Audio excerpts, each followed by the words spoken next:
All right, hey everybody, welcome back to the channel. This is Rob here at Sparking Gun Reviews.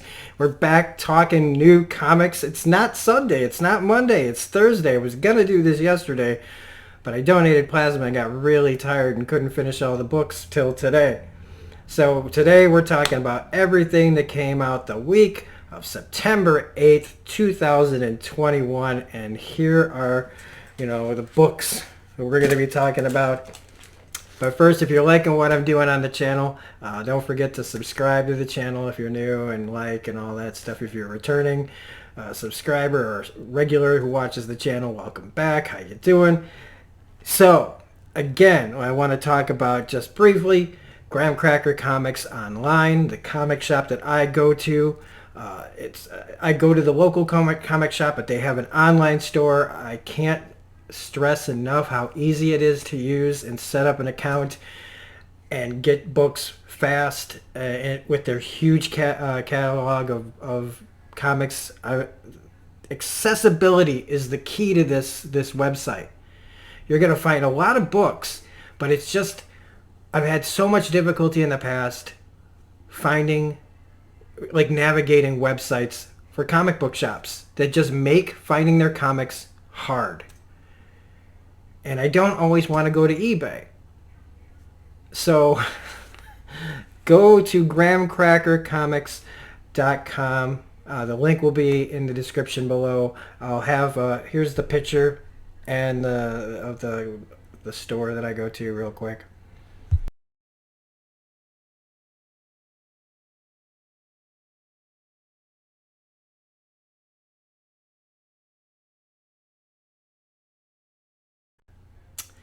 And also, I want to mention again, Mr. Miracle Comics YouTube channel. Guy is fantastic. Dave is great on that channel. Go subscribe to Dave's channel, Mr. Miracle Comics, because he does, why you may ask, why should I? Because if you are looking to buy old comics and you want a good collection, or you're looking for specs that are actually affordable. I watch a lot of videos and they always seem to have these undervalued this and undervalued that, and all those undervalued books that they're talking about are expensive. Forget about just finding them for the price that they're talking about. Going on eBay and trying to find these books, it's ridiculous. Like, some of these books are just way out of price ranges for a lot of people. Mr. Miracle Comics gives you the actual undervalued comics, the comics you can get for like $5, $10, maybe 20 or 30, and to me that's not that much when you're looking for like a really good key book, or something that you can speculate on if you like MCU shows or the MCU movies, or DC or other stuff. I found through his channel the first appearance of the Rocketeer, and I found it in my local comic shop for like next to nothing.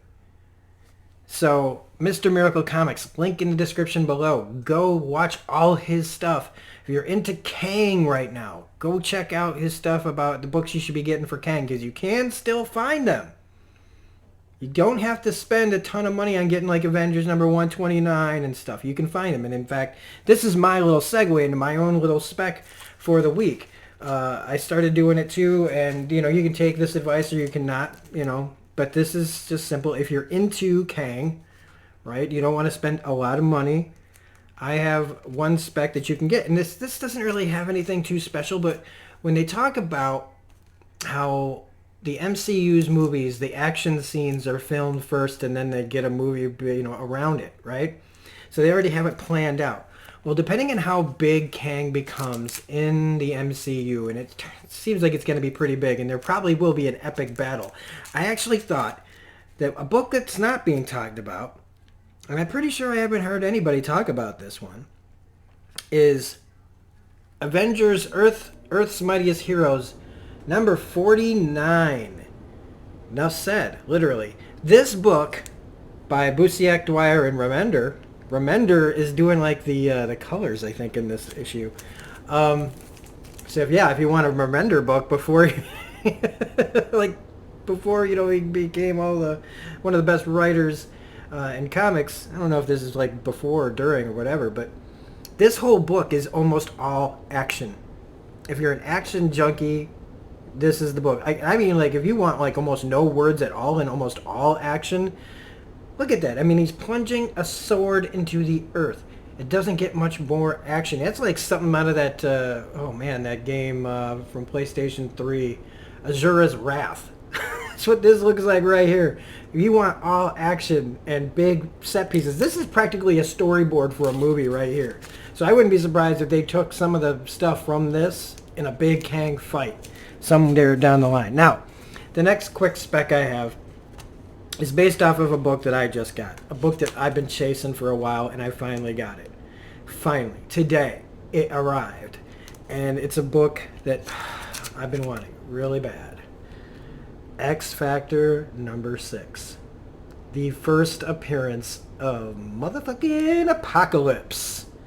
That's right, the first full appearance of Apocalypse. I'm telling you, this is up there with books that I've always wanted. But if you can't afford that, because I got that for relatively cheap, but I got really lucky. Really lucky. I mean, it's like somebody popped it up there, it looked good, and the price was weirdly low, and I thought, well, if I get screwed, I get screwed. I wasn't. This copy is fantastic for the price I paid.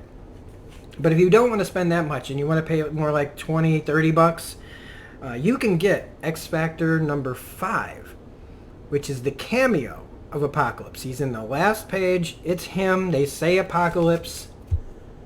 It counts. Some people don't think cameos count, but it does. This book is still technically, and it's a great issue, by the way. It's the second appearance of Berserk, and you do get Apocalypse at the end, and it is him. It's better than it's like sometimes it's just eyeballs in a shadow. This is like a silhouette, but like pretty revealing silhouette, showing how big he is, and so it does count. XFactor number 5, you can get this probably for 20, 30 bucks. A lot less than what you will pay for XFactor number 6. So let's get started. But first, I missed last week because honestly, there wasn't that much to talk about for me. I didn't find much going on last week. But for the week of the 1st, I have only 4 books that I'm going to quickly talk about. Actually, first let's talk about this just briefly. I got the Batman. If you go to eBay, you can find these, I think. Still. Batman 89 number 1. Now you go, well, you already talked about Batman 89 number 1. What makes this so special? This is a variant where there was only 3,000 made. And it's very cool. Go to eBay, check this out.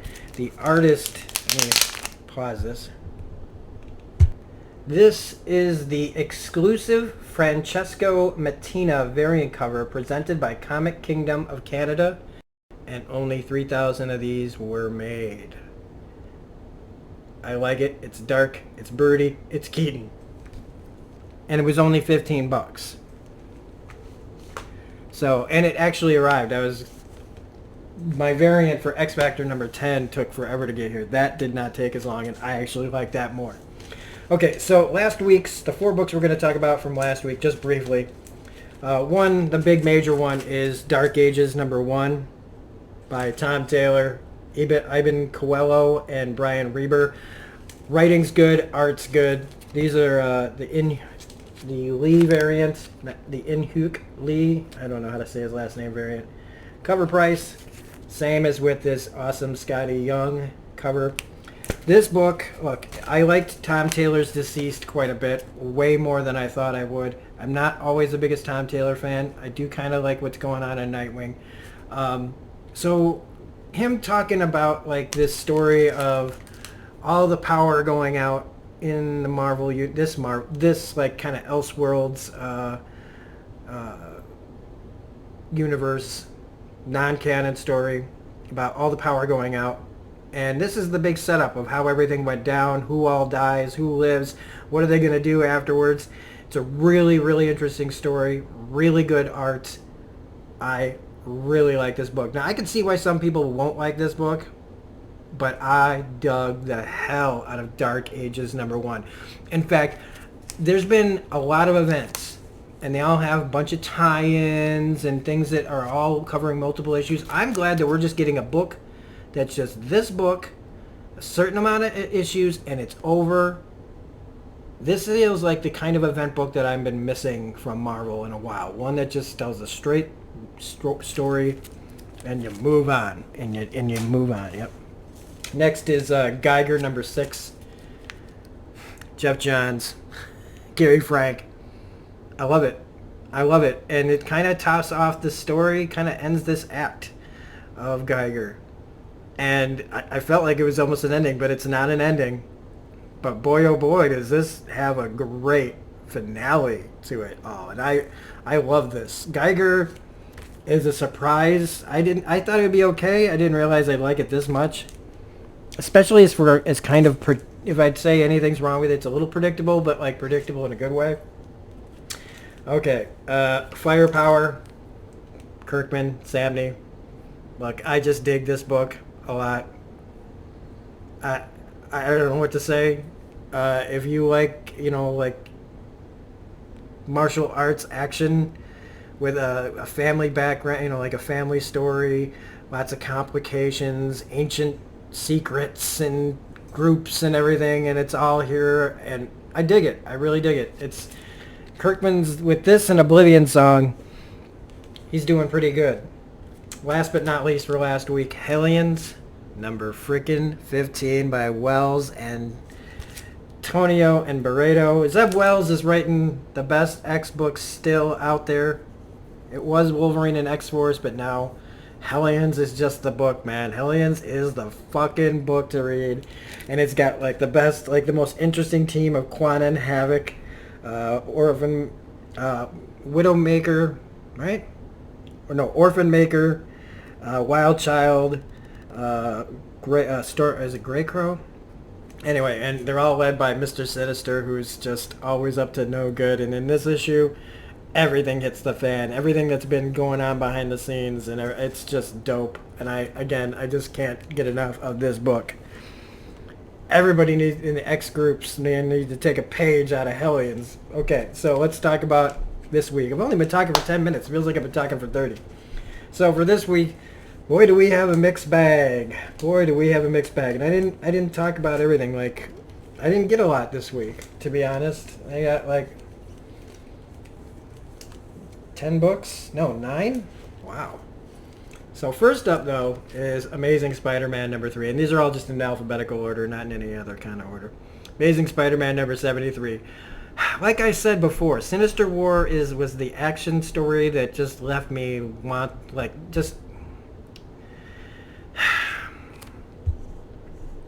I didn't really care for Sinister War. But for some reason it was necessary to get to this. And that the Amazing Spider-Man has been where the story is and the character is. And in this, something major from the past, like something horrifying from the past that dealt with Norman Osborn and a certain ex-dead girlfriend of Peter Parker. There's a big change involving that story. And that's not even the end of this. We've still got Mephisto and Doctor Strange talking in hell. And it's going out with a bang. I wish that Amazing Spider-Man had been like this the whole run of Nick Spencer's, because it's been like Tom King's Batman. Some people hated all of Tom King's Batman, but for me, Tom King's Batman was just all over the place, up and down, up and down, up and down. That's what I feel like Nick Spencer's run on Spider-Man was. Except he didn't get no 80 issues or something like that. I think it was like, was it 80 or, yeah, it was something like 80 or 90 issues. Speaking of Batman, Batman number 112, Fear State. Look, I love Tinian. This is also art by Jimenez and Mori in here. I like Tinian a lot. He's leaving at issue 117, and if it wasn't for the fact that I was being a completionist, I would probably have stopped reading this. Not because I just dislike it. I don't really care for the story. This whole Fear State thing, this whole like revised version of what DC was gonna do and change things, and I'm just not digging it. I'm not digging the fact that I gotta pay $5 so that they can give me a clown hunter story. Every issue's got this extra story in the back that I just don't care about. The art's great. Tinian's writing is good, you know, like but the thing is, like, if you don't like the story, like, there's some interesting Scarecrow stuff here, but like the rest of it with the Peacekeepers and everything and shutting all of it down, and even though it might make sense a little bit that Gotham would kind of say enough is enough, I just don't like how they're doing it. And so I'm just kind of bummed out, and I'm hoping that wherever Batman goes, I don't know, if they continue down this road, I'm not going to be reading Batman or anything from DC if it's all about that. I'll be reading the Black Label stuff. Daredevil, number 34, Lockdown Part 4, Chip Zdarsky, not Marco Cicchetto, but Landini, and M-E-N-Y-Z, Menez. So when Daredevil first started and went on for a good long while with Zdarsky's run, I was calling this the best book at Marvel, and it was. And it's still pretty good. There is some good stuff with Cole, the cop, from earlier in the run. Daredevil being infected with this drug and attacking him, finding out about Bullseye, Elektra trying to decide what to do about Bullseye. The pieces are getting set in this issue for the finale of Zdarsky's run in issue 37, I think.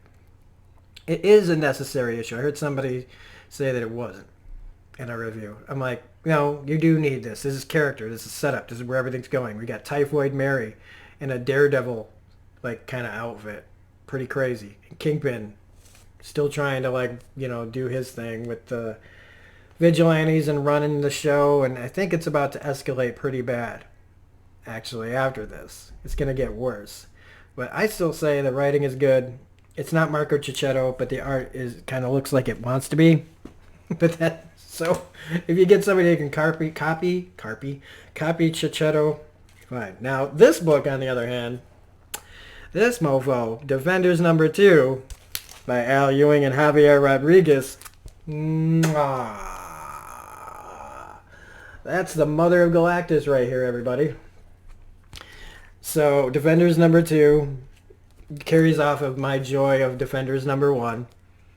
They're trying to figure out how to deal with this Omnimax character that looks like a amalgamation of Galactus and a bunch of other characters, creatures, like big celestial kind of motherfuckers. And how they all have to band together to do something about it, including Galactus's mom. Silver Surfer meets a young Galactus, like a baby, like a toddler Galactus. It's just, I just really dig it. It's really cool. The art is so cool in this.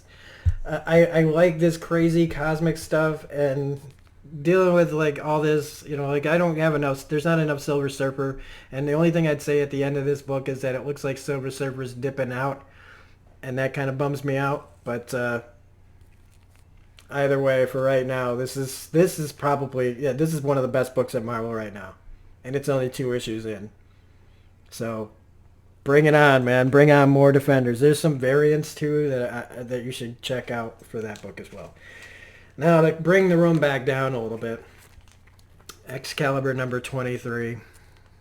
Tini Howard, Toe, Arsene Yeager. I like Toe's art. I've liked Toe's art this whole freaking time. And I've been you know, like I've took a chance, like we can tell that old story of House of X and Powers of 10, how great it was.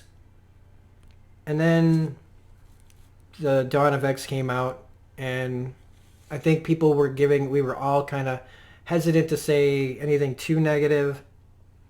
And here we are now, like 2 years in, all right? Because this is like about to be issue 24. So 2 years of this plus the House of X Powers of 10, talking 2.5 years. Has it really been that long? Or has it been more like 2 years? I guess it's about 2 years. This is just a boring story. I don't really care what's going on.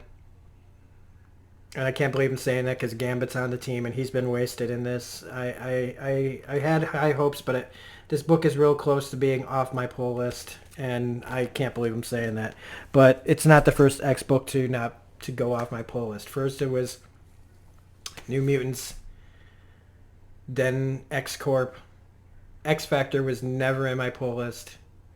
I think I bought the first issue. Marauders is off my list, so the only books I get right now are Excalibur, X-Men, X-Force, Wolverine, and Hellions. I think that's all of them. There might be more. There's so many. Big disappointment. Extreme Carnage, Toxin, Scotty Young variant. Love it. I love me some Scotty Young. I like the standard cover too, but if I'm going to pick one, I always go with the Scotty Young on these kind of things. I've gotten all of them so far.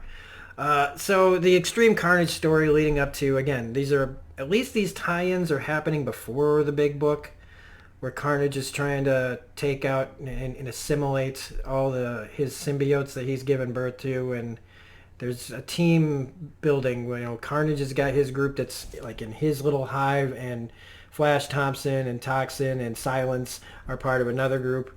Look, this was a really interesting story, and I have to agree with what Comics Elite said about the art in this. Now, look, Sandoval's art that's in this, I usually really like, but they're right. They were going for a horror movie motif in this like fight between Toxin and Carnage in the Void, and it really could have been a pretty intense, scary thing, but the art was just a little too manga, a little too cartoony for my taste for just this, because a lot of times I really like his art. But that issue really did need something different, and we didn't get it. Justice League Infinity, number 3. Like I said that this was better than the flagship Justice League book. To be fair, I haven't been reading the flagship Justice League book for a while. But from where I was at, this to me is still better. I know some people, again, are having a hard time with this, but this is, if you like the animated series, this is the animated series Justice League. It's Justice League Infinite, and now Justice League Infinity. And the story they're telling is some of our heroes are disappearing and showing up other places and getting swapped with other characters. And in this, where Superman goes, another Superman shows up, and then Wonder Woman in the animated universe disappears, and a pile of bones takes her place. And she ends up meeting Darkseid in some crazy cave. And all I'm saying is I'm digging it. I'm digging this story. It's a lot of fun to me. Again, since it's not canon, and you can just let go of some of that baggage you have and just enjoy that. If you remember the animated series universe, it's an extension of that. And I can hear the voices, and I can play it all out. And the characters all reflect that show. They don't have to reflect how they are in the standard comics and all the lore that you remember. It's like saying, like, if you watch Batman Brave and the Bold and you go, why is it so different from the Batman I know? Because Batman Brave and the Bold is a completely different style. And that's what this is. The Me You Love in the Dark, number 2. Now, it's a very hard cover to see, but there's a face there. Now, what I like about this, and I'm going to give this still more of a chance, because I do agree that it is a little slow and a little like, what's happening? Is anything really happening? But I feel like they're building slowly to something crazy. By the end of this, I feel like we're on the cusp of the door getting kicked in and some real nutty shit starting to happen, where this girl is in a house trying to work on her art in peace and be inspired, and this voice is in the house, and she starts listening to it and talking to it, and it seems to be kind of an inspiration to her, but things aren't exactly what they seem to me, and by the end of this, I'm kind of thinking that I'm right. Whether this goes dark or just weird, I feel like it's headed towards it's about to make a right turn into really something different. So I don't know if I recommend this to everyone. Maybe pick up the trade once I start seeing a little bit more of this. But it's Scotty Young writing it and Jorge Corona, who are both working on Strange Academy for Marvel and did Middle West, which was an awesome book. Okay. I'm going to skip this one and talk about X-Force number 23 first. This was going to be the last one. So, Percy, Coca-Cola, Guru Effects. The art is looking like somebody's trying to do the previous artist's art in a way, same as with Daredevil. It's not bad art. And the writing is good. And this is Mikhail Rasputin. I believe this is like a relative of Colossus. And the stuff that he's got going on in Russia, working with those peacock-looking dickheads. And they give him... He buys a bunch of their like Reaper type soldiers that have like there's like a tiny one and like they just keep bursting out. They keep replicating. It's really fucking weird and scary. And one of them gets inside Beast's head. And you know, this deals with Beast a lot because Beast has been a troubling character. Beast is like more like Dark Beast. And they even kind of bring up like what happened to old Beast, the good happy-go-lucky Beast. So this is actually pretty good issue of X-Force. I shouldn't say actually. I've been really enjoying X-Force. It's just been hard to talk X-books when so much of it has just been kind of on the downwards, you know, trend. But it's still a pretty good book, and I like where this story is leading. But the book of the week for me, because I that's why I saved this and skipped that one, was Nice House on the Lake, number 4, book 4. There's the variant here. All right, so I like to say if you don't know Nice House on the Lake, I'm not telling you nothing. And I still don't want to tell you nothing.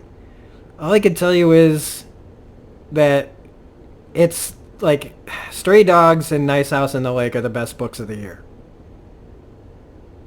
And get the trade, do whatever you have to. That is how good this is. I still don't want to tell you anything about it other than there is a nice house on the lake and some stuff is happening there that will freak you out. It is a psychological horror, real horror in some points. It just deals with some stuff, and James Tinian, Alvaro Martinez Bueno, and Jordi Belair just keep killing it. And again, if it wasn't, you know, like, for the fact that Stray Dogs is also just this thing that came out of nowhere. 2 best books. One about dogs and a killer, and the other one about this nice on the lake. What's going on there? Well, to find out, you really have to read it. And I can't wait till it's over, because then we'll really talk about it. So anyway, those are this week. I can't wait to talk about what's coming up next week then. So if you liked this review of those books, please hit the like button, comment, share, subscribe, hit the bell for all notifications. If you hated everything I said about said books and you thought, oh, I should just go to some other place and I wish I'd not spent 27 minutes watching this son of a bitch, well, we can give you a better memory. So for those of you who did like this, please put on shades, look away, because we're about to help these people out with a better memory. Have a good one, and we'll see you next week.